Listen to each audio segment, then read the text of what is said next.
there are essentially two questions that ethics seeks to answer. What should I do, and who should I be? Welcome to Manage This, the podcast by project managers for project managers.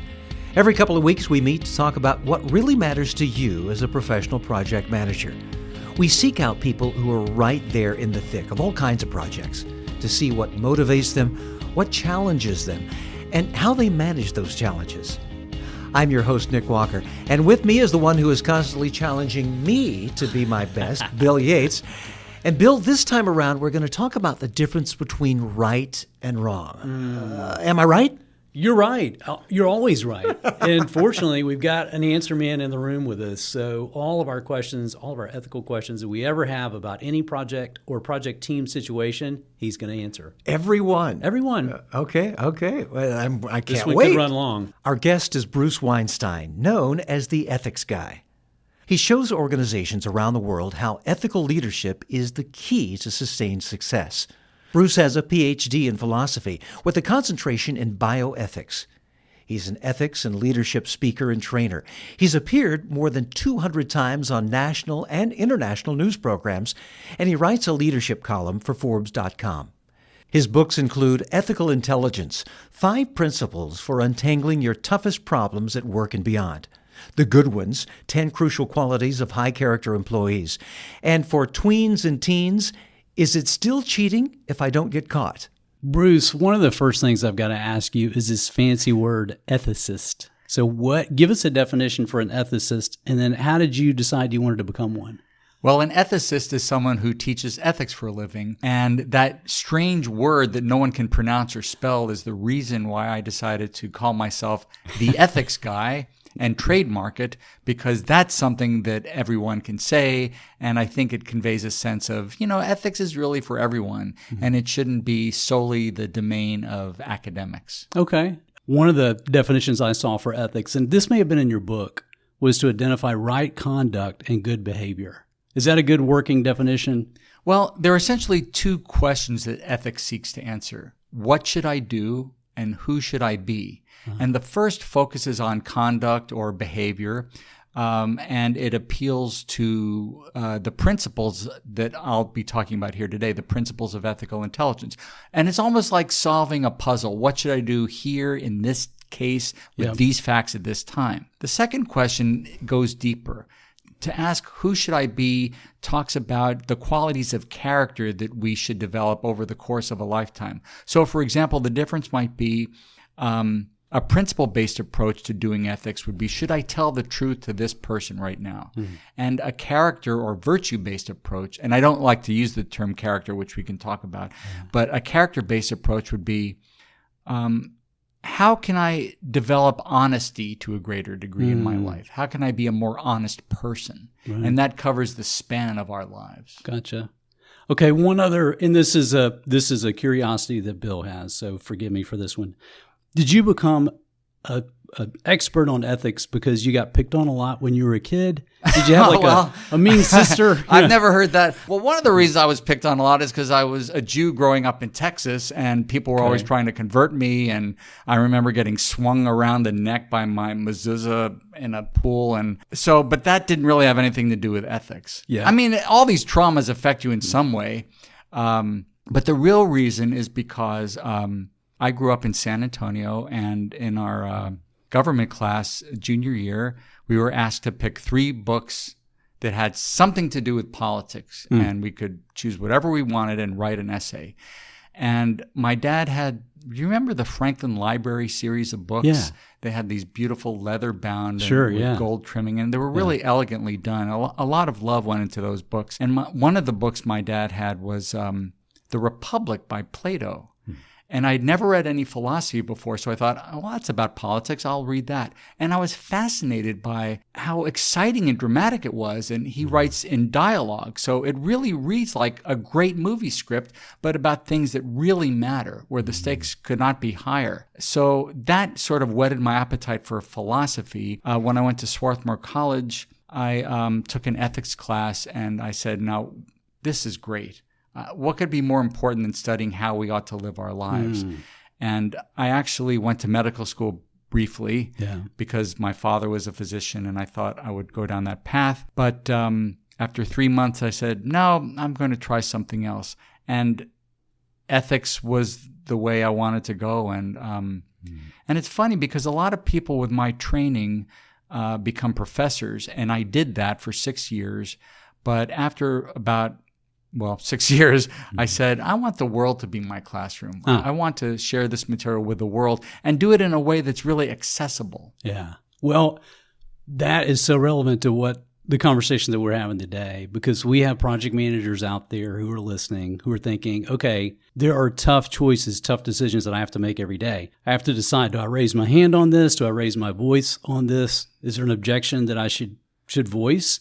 Or is this okay? And so I really appreciate you spending the time with us today to talk about ethics and the impact that it can have on project managers. Now, I know this is the interview where you're interviewing me, but I have a question for you about that, which is, would you say, generally speaking, for project managers, when there's an ethical question that comes up, that the project manager really doesn't know what the right thing to do is, or that he or she knows what the right thing to do is, but may not have the courage to do it?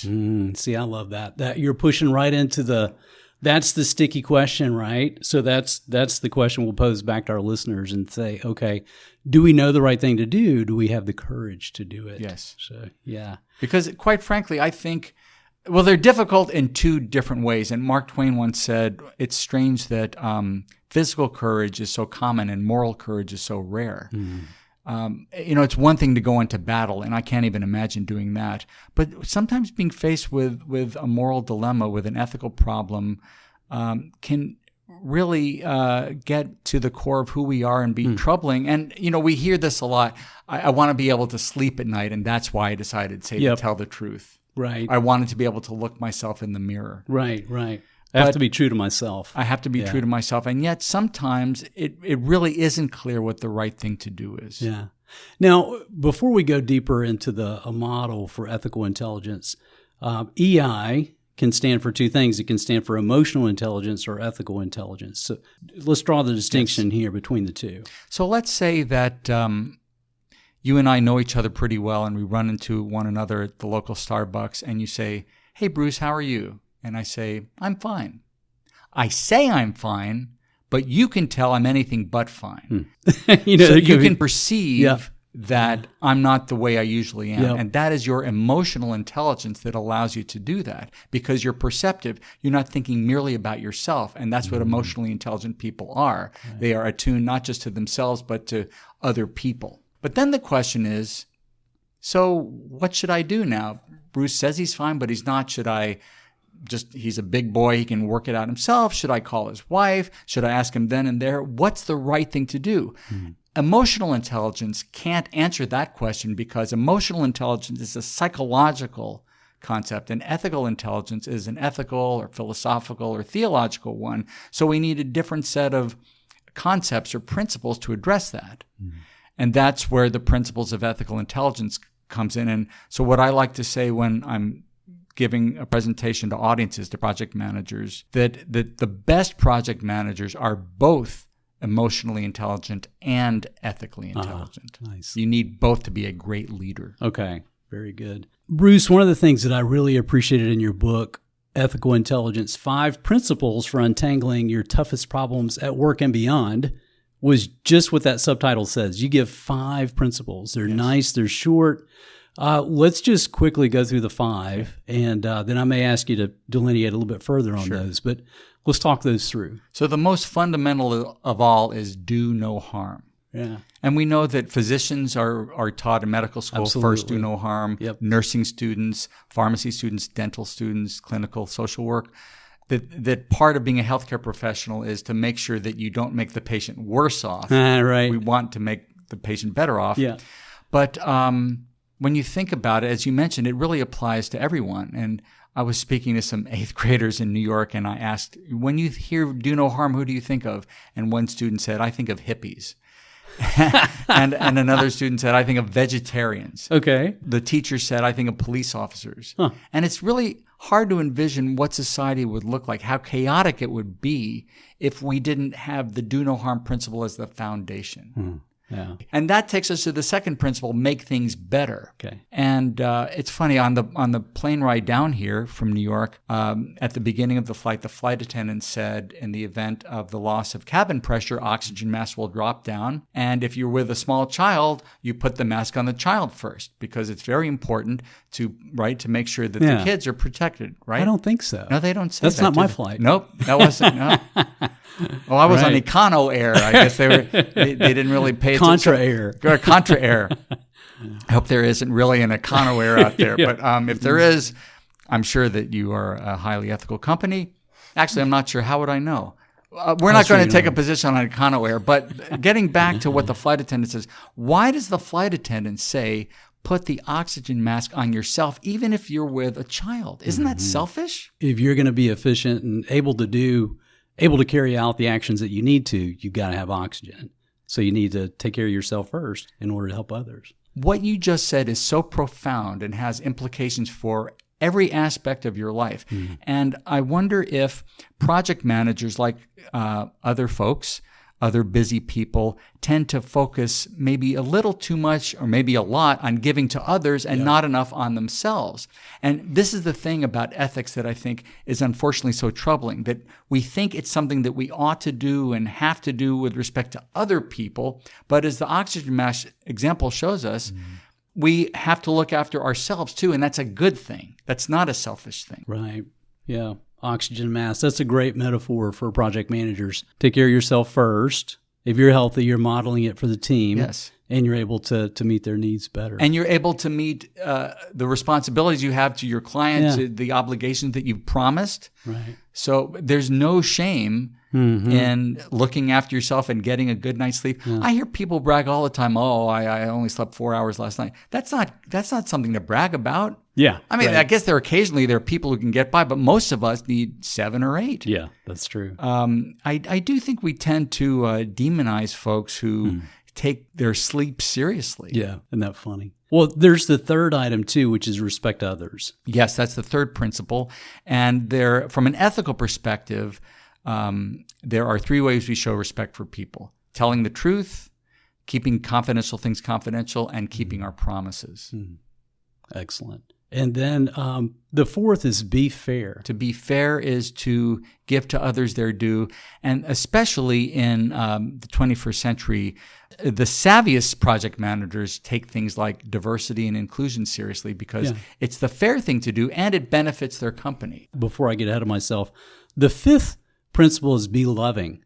Well, it's funny that you mentioned that. In the book, I decided to road test this idea of love and see if it flew in a business context, because I thought, the term love isn't just a romantic idea. It's much broader than that classically. Right. But what I found going around the world teaching this is that the term care or compassion or kindness it seems to be more fitting in a professional setting. So I've changed the name of the fifth principle to care, but it's the same idea. Yep. And I should also say that I didn't come up with these 5 principles. I adapted them from a masterwork called Principles of Biomedical Ethics by Tom L. Beecham and James Childress. They wrote from a philosophical point of view, and they wrote for the biomedical audience. I simply reworded the principles to make them more accessible and broaden the scope of them. But also, if any project manager goes to his or her code of conduct, they'll see these principles referred to in some way. Yes, there. Right. One of an analogy that I've seen you make is care or love. That fifth principle is the WD-40 of relationships. So it makes all the others work. Talk about that. When a relationship gets squeaky, this is what you should apply. Is that what you mean by that? I had forgotten that I said that, but that really is a brilliant turn of phrase, and I assumed that I came up with that. A friend of mine, actually, when we were talking about gratitude, which you could say is related in some way to care, he talks about how gratitude greases the wheels of business. Yes. And by the same token, care more broadly really does work like WD-40. It just makes things work better. But the other thing it does is it engenders great employee loyalty. Right. Because how many project managers do you know leave a well-paying job to take one that might not pay as well because in the first job, I felt like my manager didn't really care about me. I felt like my supervisor just was looking at me as a means to an end. Yeah, I gotcha. Okay, we have 5 principles now to work off of, and I want to get into some scenarios that project managers face. One of I think for everyone in a workplace, one of the first questions is the fearsome foursome. So you describe the fearsome foursome in the book, and I think it's excellent advice for professionals. There are topics that we should avoid in the workplace. Yes. Can you describe what those are? So the obvious ones are sex, money, specifically how much you make, religion, and we're recording this in the year before the presidential election in the United States. Politics. Yeah. We can talk movies. We could talk about TV shows, what we ate for dinner. What's your favorite flavor of ice cream? Oh, boy. Maybe a coffee mocha. Coffee mocha. Mm-hmm. Let's say I like vanilla. You might say Bruce has different tastes than I do. Yeah, okay, right. But he's not wrong for liking. Just has different tastes. West almond mocha licorice fudge or whatever it is. But if you and I are on different sides of a political issue, a controversial political issue, or a political candidate, right? You don't think I have a different point of view. You think I'm mistaken. Right. And it's a short leap from Bruce is mistaken to Bruce is an idiot, and I don't want to work with him. I don't want him on my team. And the thing is, most of these political discussions have nothing to do with the project at hand. Yep. So there is no good reason to talk about politics at work and every good reason to leave it behind. Gotcha. That's good. Yeah, there are things that we can joke about, favorite sports team, flavors of ice cream, favorite movie. Those are lighter subjects. But when you get into, there are lots of things. Yeah, but, you talk about religion and politics, then, okay, wait a minute. You're getting too serious. Yeah. Okay, so if the fearsome foursome we should avoid, then what can we joke around? Can we be lighthearted in the workplace? Is it okay to tell jokes? I'm afraid that with the sensitivity that has been appropriately developed in the workplace, that some folks might feel that we're going too far in prohibiting speech or conduct that could offend anybody. But the thing is, there are lots of jokes that a person can tell that don't risk offending people, don't risk being committing sexual or racial harassment. Right. There are lots of jokes. And this is totally unphilosophical, but this is the rule that I use, and when I disregard it, it does not serve me well. If I hear a voice in my head saying, "Don't tell that joke," right, and I tell it anyway, it's never good. You regret it. So we're talking about ethical intelligence and 5 principles, but what it really comes down to, for the kind of people who are listening to this podcast anyway, when that voice says, "Hey, don't do it," that's worth listening to. Good advice. Bruce, I want to shift gears with you, and I want to talk about a situation.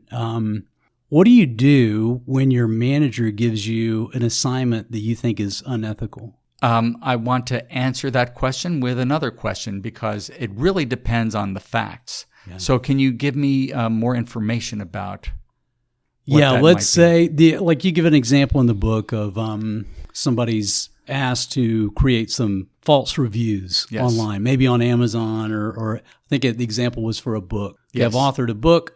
Now, as my employee, I want you to go out and put a great review out there. Yes. And you've read it and you said, this actually stinks. Right. So is it better to just toe the company line and avoid making waves and make my boss happy? So if I may ask you, book reviews on Amazon, what's the purpose of a book review? They want information to make a good decision. Now, if I'm reading all these rave reviews and they are false, they're lies, and I buy it and wait a minute, people like this thing? Yeah. How will that affect the way I look at book reviews on Amazon? Will it make me trust them less? Absolutely. Right. And it will make me respect the writer less. Nothing good comes from this. There's a short-term benefit of some temporary book sales, but the long-range consequence is nothing positive. And so, this is an example, I think, of where one is called upon to be courageous and say, "Sir or ma'am, I can't in good conscience do what you're asking me to do. If you'd like, though, I could be happy to give you some suggestions for how you might improve the next draft of this book. See, That'll probably won't fly. I like that last part. That's really good, Bruce. And where I've gotten into trouble in my career is if all I do is say, "Oh, I don't like this," but I don't. In other words, I object, but I don't give an option or let's think about how we can work through it. And that's why the praise sandwich, I think, is a useful way of responding to challenging situations. So if you gave me a book that I thought was junk, I might say, Bill, I love the passion you write with. Now, assuming that I'm being sincere, well, how would you feel? Would you want me to tell you some more? Yeah, sure. So bring it on. Now, this is where I stick it to you. But not in a critical or harsh way. I might say, but I do have some concerns. I feel that a lot of the arguments were not very clear, and there were some references that I think were not accurate. I would welcome a revision of this book. And then I end with something positive, and I look forward to reading the next draft and cheering you on your success. Praise, criticism, praise, the praise sandwich. It's a great way to respond to tricky situations like this. But the bottom line has to be, I'm not going to write a lie because my boss asked me to. I'm not going to do it. Right. One of the mottos that you have that is, I think, very applicable to business is truth conquers all. And in that, I think about different scenarios that project managers face. And I think, okay, how can we look at truth conquers all, think about the 5 principles, and then help our project managers through some of these sticky situations? Yes.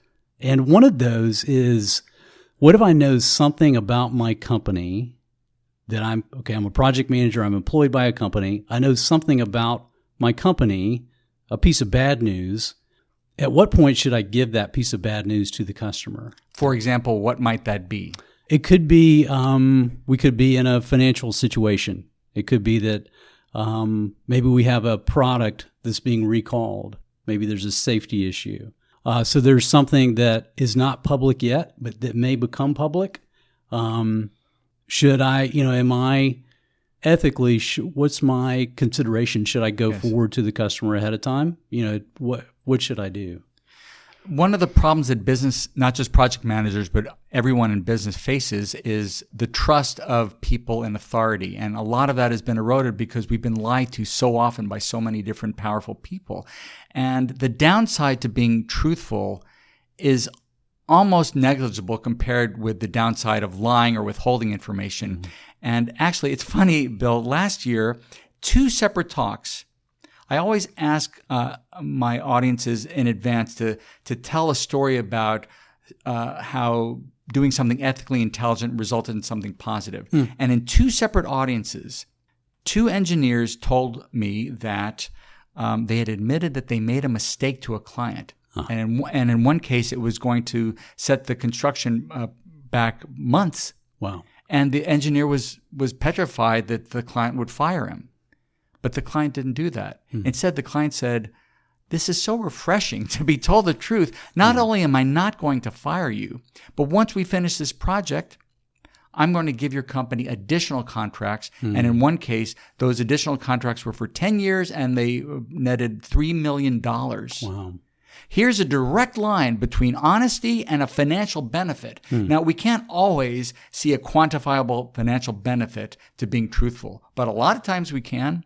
And I hope one thing that project managers listening to this will do is to try to find stories like that, because I'll bet you at their company there are stories like that and they're not known. Right. Why should this be a company's best kept secret? When that engineer told me this was in a room with 95 peers, senior leaders from around the country, and it said, please raise your hand if you've heard Jeff's story before. One hand went up, and it was Jeff's partner. Oh, wow. Yeah.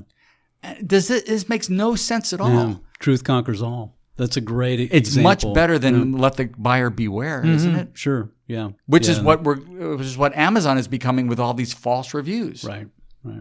Another example I want to run by you. Let's say that I'm a project manager and I have a team and I have a very important resource on my team.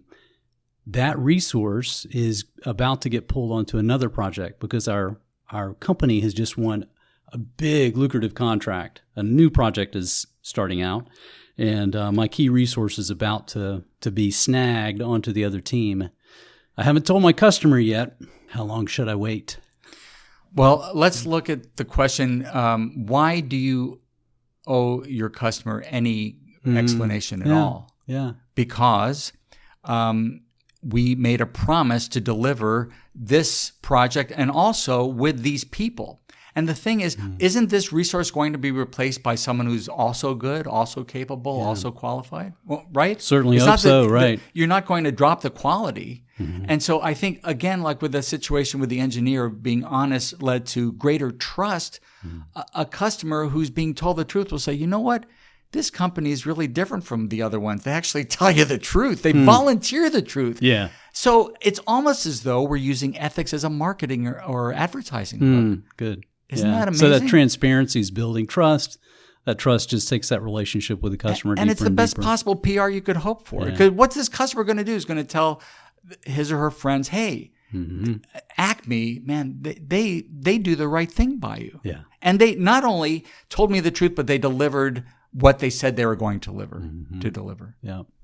All right. Another scenario I was thinking of was if we have a feature that we're to deliver on and it's failing, and our team has come to the realization that, okay, that's not going to happen. Maybe in the contract it even says that that's something we're going to deliver on. Again, I think I got you figured out now, Bruce. I think you're going to say, yeah, you need to go have that conversation sooner rather than later with the customer and let them know. I actually think that these are more psychological than ethical dilemmas because I don't see the ethical justification for withholding the information or certainly not lying about it. Right. Psychologically, yes, it's hard to find the courage to sit down with a person knowing that they're probably going to be angry. They might not want to do business with you again. But the thing is, can you blame them? Yeah. You might lose a customer because of this. Yeah. You might. But what's the alternative? Yeah. They're going to find out eventually. But what we're talking, but that's the cool thing about these principles is that they apply in project management and HR and in dating and in parenting. It's the same principles. Yeah. And here's an HR dilemma that I think project managers face often, which is I have a team member come to me and say, I've got something personally that I'm dealing with. Maybe it's a health issue. It could be a family issue. And their availability is going to change, or they can't travel for a while, something to that effect. At what point, again, you've got kind of a leader and a team member relationship there.